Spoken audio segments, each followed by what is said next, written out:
Hello students, I am Suman, Assistant Professor of Computer Science from Government College Jeend. Today I will tell you about Entity Relationship Diagram. जैसा आप सभी जानते हैं कि ये एक डेटाबेस सिस्टम का टॉपिक है, तो आज हम एंटिटी रिलेशनशिप डायग्राम को ही डिस्कस करेंगे। सबसे पहले तो आपको ये पता होना चाहिए कि एंटिटी रिलेशनशिप डायग्राम होता क्या है और इसको क्यों यूज़ किया जाता है।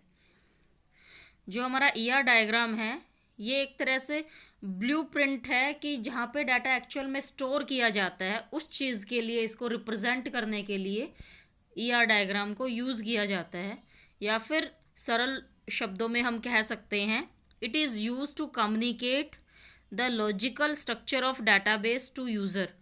यूज़र को लॉजिकल डाटा स्ट्रक्चर समझ में नहीं आता तो उसको डायग्राम के द्वारा समझाने के लिए ईआर डायग्राम का यूज़ किया जाता है। ईआर डायग्राम के लिए हमें सबसे पहले एंटिटीज़ का पता होना चाहिए, because it is a entity relationship diagram. तो एंटिटी क्या होती है? जो कोई भी पर्सन, प्लेस या कोई भी थिंग जिसके लिए इंफॉर्मेशन को कलेक्ट किया गया है, जिसके लिए इंफॉर्मेशन के बारे में बताया गया है, जिसकी इंफॉर्मेशन को बताया गया है, वो हमारी कहलाती है एंटिटी। या सरल भाषा में जैसे मान लो हमारी कोई स्टूडेंट है, उसके बारे में अगर हम इंफॉर्मेशन को कलेक्ट कर रहे हैं तो स्टूडेंट हमारी क्या बन जाएगी? एंटिटी बन जाएगी। और एंटिटी सेट इसी तरह से सिमिलर टाइप की एंटिटीज़ का एक सेट जो होता है उसको एंटिटी सेट बोला जाता है। एंटिटी सेट के अंदर एंटिटीज़ होती हैं जिसके अंदर सिमिलर टाइप के एट्रीब्यूट, सिमिलर टाइप की वैल्यूज़ होती हैं। अब एट्रीब्यूट्स क्या होते हैं? एट्रीब्यूट्स जो कि एंटिटीज़ की करेक्टरिस्टिक्स को रिप्रेजेंट करते हैं या जो उसकी प्रॉपर्टीज़ को रिप्रेजेंट करते हैं वो एट्रीब्यूट कहलाएंगे। जैसे अगेन स्टूडेंट की फ़ाइल है, स्टूडेंट नाम की एंटिटी है, तो उसके एट्रीब्यूट्स क्या रहेंगे? स्टूडेंट का नाम, उसका रोल नंबर, उसका क्लास, उसका एड्रेस, उसके सब्जेक्ट, उसका रिज़ल्ट, तो ये हमारे कहलाएंगे एट्रीब्यूट्स। अब एट्रीब्यूट्स भी कई तरीके के होते हैं। सबसे पहला होता है आपका सिंपल एट्रीब्यूट। सिंपल एट्रीब्यूट मतलब जिसकी एटॉमिक वैल्यू होती है, जिसके अंदर से मतलब हम किसी और वैल्यू को कैलकुलेट नहीं कर सकते या उसको फर्दर सब डिवाइड नहीं कर सकते, उसको हम बोलते हैं सिंपल एट्रीब्यूट। जैसे कि मान लो कोई एज है किसी स्टूडेंट की, या मैरिटल स्टेटस है कि वो मैरिड है या अनमैरिड है, या फिर किसी भी स्टूडेंट का नाम है, तो उसको हम फर्दर सब डिवाइड नहीं किया जा सकता। उसके आपके सिंगल सिंगल ऑप्शंस होते हैं, येस और नो। इसी तरह सेकंड है आपका कंपोजिट एट्रीब्यूट।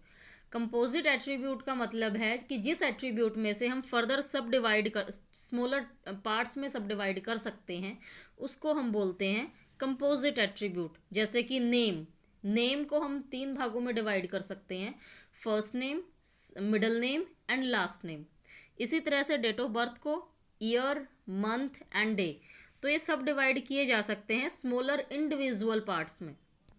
अब next one is the derived attribute. Drive attribute मतलब वो एट्रीब्यूट जिनकी वैल्यू दूसरे एट्रीब्यूट्स के द्वारा कैलकुलेट की जाती है। मतलब उनके लिए हमें पहले दूसरे एट्रीब्यूट की वैल्यू का पता होना चाहिए, तभी हम उसकी वैल्यू को कैलकुलेट कर सकते हैं। मान लो जैसे किसी की अगर हमें एज को कैलकुलेट करना है, तो अगर हमें डेट ऑफ बर्थ की का एट्रीब्यूट वैल्यू मिल जाती है कि इस पर्सन की डेट ऑफ बर्थ ये है, तो हम फटाफट से उसकी एज को कैलकुलेट कर सकते हैं। तो जो एट्रीब्यूट किसी और एट्रीब्यूट्स की वैल्यू में से ड्राइव करने पड़ते हैं उनको बोला जाता है drive attribute. Single valued, again जिनकी सिंगल वैल्यू रहेगी, जैसे रोल नंबर है आपका या जेंडर है, इनकी सिंगल वैल्यू रहती है। मल्टी वैल्यूड एट्रीब्यूट जिसके अंदर एक से ज़्यादा वैल्यूज़ हो सकती हैं। जैसे फ़ोन नंबर है, फ़ोन नंबर डिफरेंट हो सकते हैं किसी भी एक पर्सन के पास, या ईमेल है, हमारे बहुत सारे ईमेल एड्रेसेस हो सकते हैं, तो ये हो जाएंगे हमारे मल्टी वैल्यूड एट्रीब्यूट। अब उसके बाद आता है रिलेशनशिप। एंटिटीज़ हमने बता दिए, एट्रीब्यूट्स बता दिए, अब आती है बारी रिलेशनशिप की। रिलेशनशिप मतलब association between the instance of one और more entity type that is of interest. या सरल भाषा में अगर कहें एक एंटिटी का दूसरी एंटिटी के साथ जो जिस तरीके से वो रिलेट करती है उसको हम बोलते हैं रिलेशनशिप। यहाँ मैं बताना चाहूँगी, एंटिटी को हम रेक्टेंगुलर साइन से रिप्रेजेंट करते हैं, रेक्टेंगुलर बॉक्स से रिप्रेजेंट करते हैं, और रिलेशनशिप को हम डायमंड बॉक्स से। जैसे इस पिक्चर के अंदर ऑर्थर राइट्स द बुक, तो ऑर्थर हमारी एक एंटिटी हो गई, बुक हमारी दूसरी एंटिटी हो गई, एंड द रिलेशनशिप जो कि डायमंड के साइन के द्वारा रिप्रेजेंट किया गया है, ऑर्थर राइट्स द बुक, तो राइट्स इन दोनों का रिलेशनशिप हो गया। अब रिलेशनशिप भी आपके कई तरीके के हो सकते हैं। सबसे पहला आता है यूनेरी रिलेशनशिप। कई बार हम यूनेरी रिलेशनशिप भी करते हैं जिसके अंदर हमारी एक एंटिटी तो होती है लेकिन वो हम ज़्यादातर उसको यूज़ नहीं किया जाता। यूनेरी मतलब अगर एक साइड की एंटिटी है लेकिन वो किसी भी दूसरी चीज़ के साथ लिंकअप नहीं कर रही, जैसे स्टूडेंट चीट्स, रिलेशनशिप आ गया चीट्स, आगे हमारे पास हमें पता ही नहीं है दूसरी एंटिटी क्या रहेगी, तो वो हो गया हमारा यूनेरी रिलेशनशिप। अधिकतर जो रिलेशनशिप होते हैं वो बाइनरी, ट्रेनरी, टेट्रा या पेंटा इस तरह से रिलेशनशिप होते हैं, तो उसी को सही मायने में रिलेशनशिप का दर्जा दिया जाता है। तो पहला है आपका binary relationship.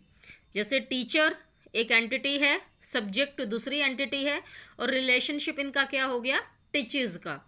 The teacher teaches the subject, तो इनका दो एंटिटीज रहेंगी, दो एंटिटी टाइप है, उनके बीच का रिलेशनशिप जो कहलाएगा वो हमारा कहलाएगा बाइनरी रिलेशनशिप।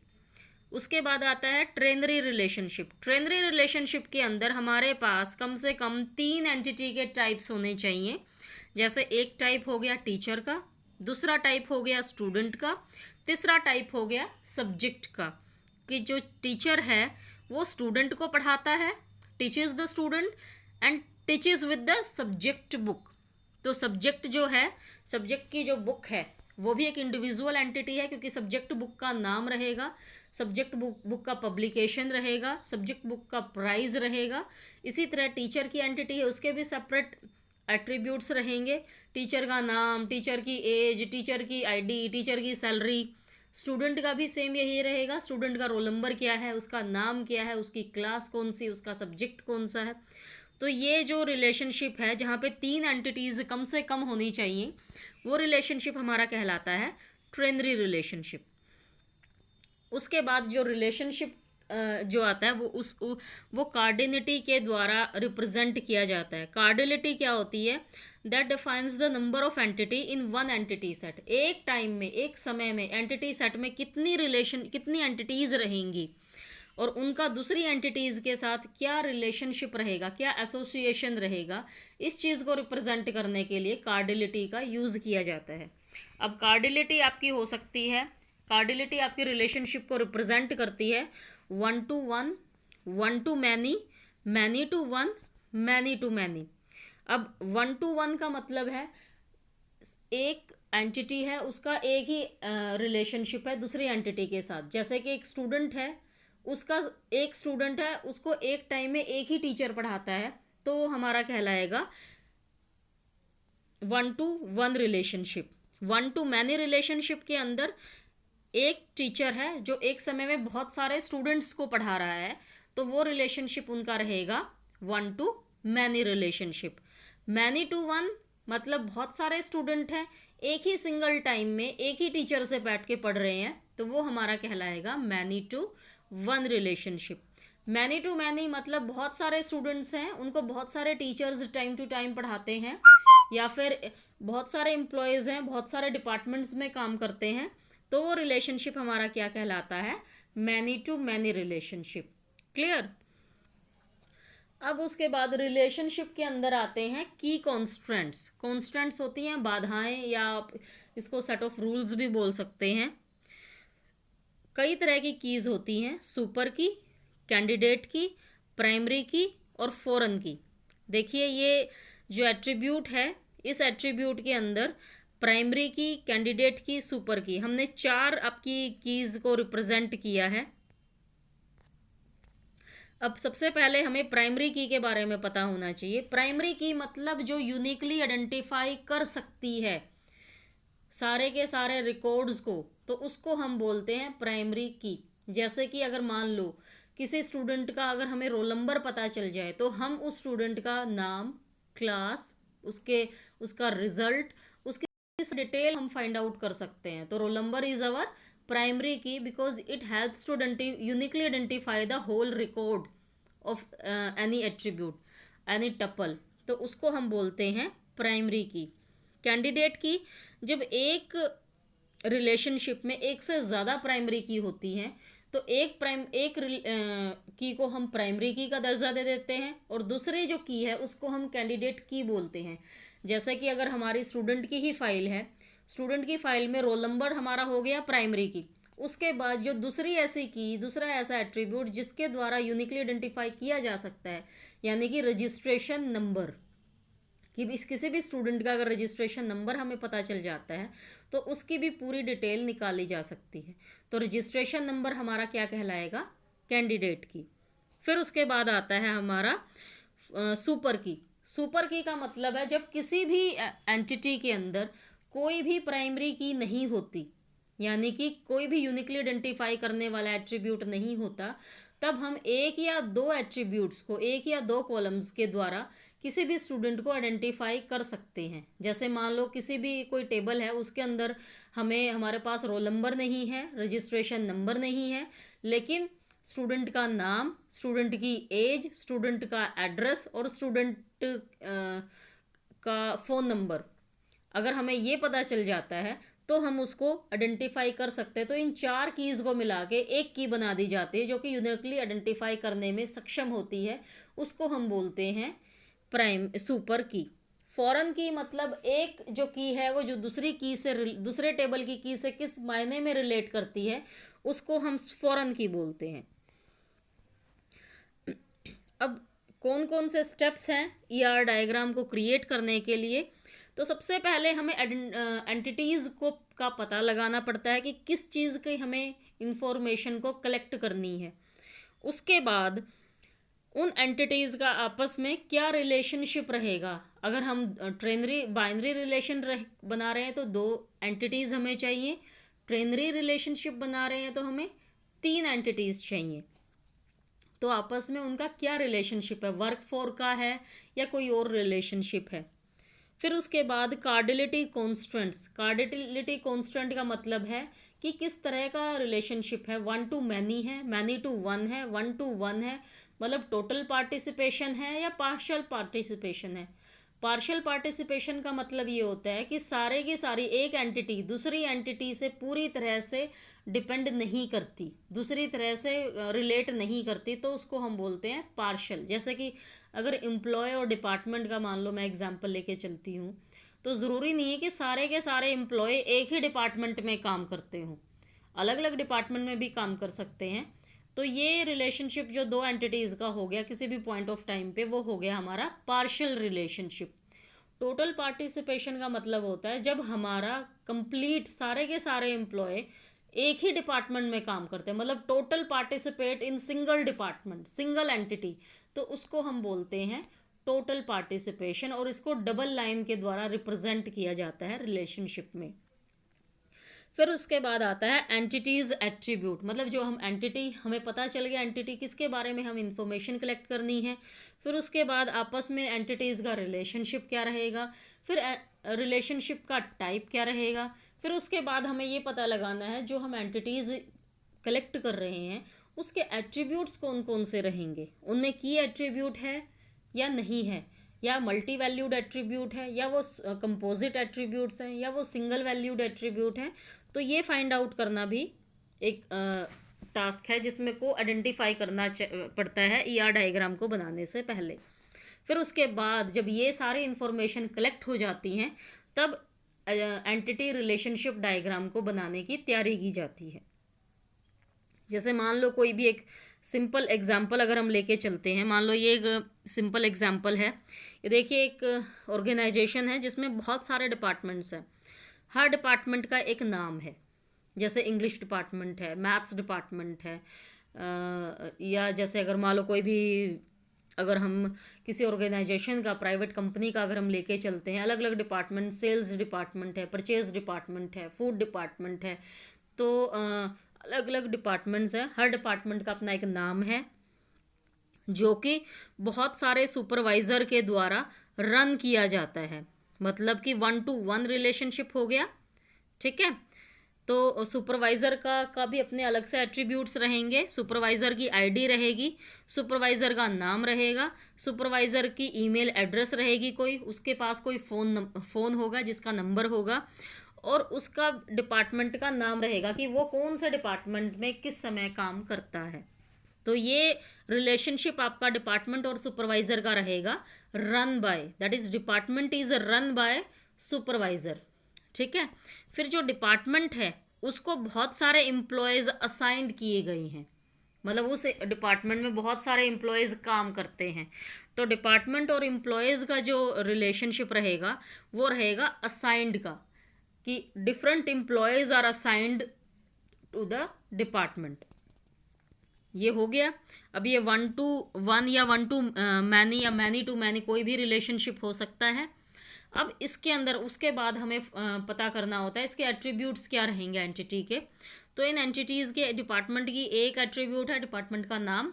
अब एम्प्लॉय के जो एट्रीब्यूट रहेंगे, एम्प्लॉय की आईडी, एम्प्लॉय का नाम, एम्प्लॉय की ईमेल, एम्प्लॉय का फ़ोन नंबर और एम्प्लॉय का प्रोजेक्ट नंबर, कि किसी प्रोजेक्ट को उसको दिया गया है जिस पे उसको काम करना है। तो ये उसके रहेंगे एम्प्लॉय एंटिटी के एट्रीब्यूट्स। अब इन सभी में आप देखिए की एट्रीब्यूट कौन सा है। अगर हम एम्प्लॉय की एंटिटी की बात करें तो इसके अंदर की एट्रीब्यूट कौन सा है हमारा, EID। सुपरवाइज़र की अगर हम बात करें तो इसके अंदर हमारा की एट्रीब्यूट कौन सा है, SID, सुपरवाइज़र की आईडी।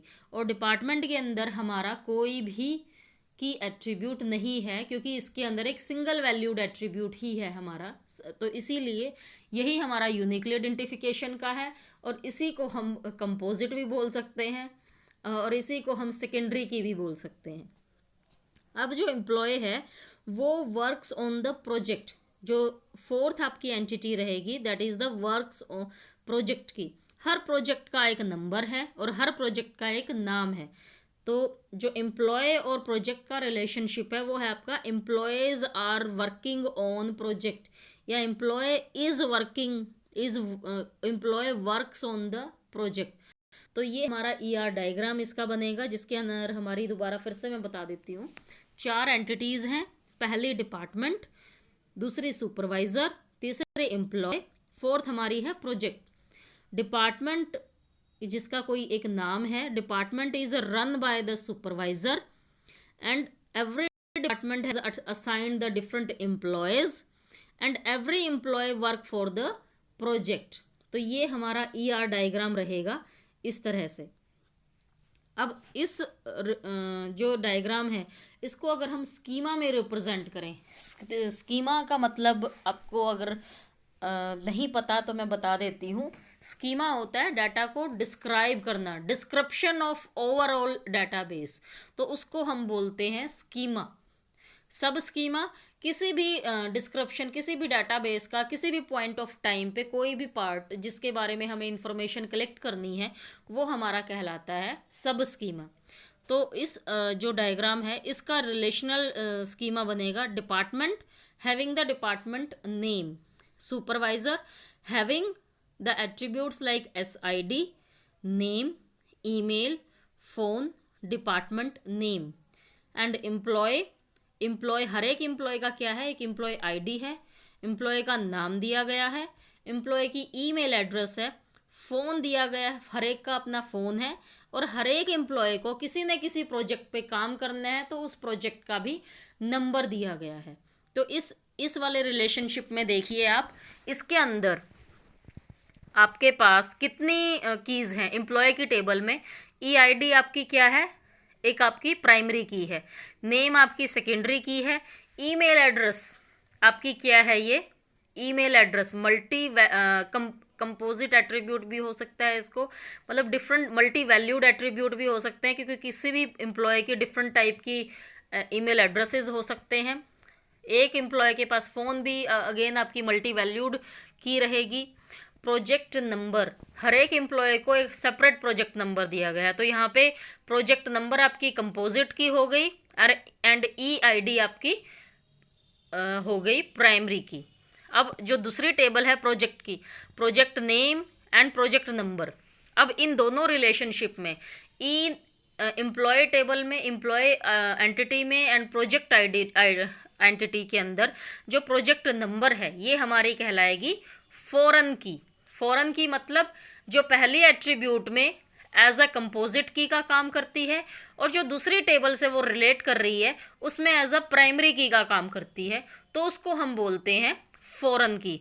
तो यहाँ पे फर्स्ट एम्प्लॉय टेबल में कौन कैंडिडेट की है, प्रोजेक्ट नंबर, और प्रोजेक्ट टेबल में प्राइमरी की कौन है, प्रोजेक्ट नंबर। तो ये जो की है एम्प्लॉय टेबल में कंपोजिट की है और प्रोजेक्ट टेबल में ये प्राइमरी की है, तो इस की को हम बोलेंगे फॉरेन की, अगर हमारी दो एंटिटीज को अगर रिलेट किया गया है।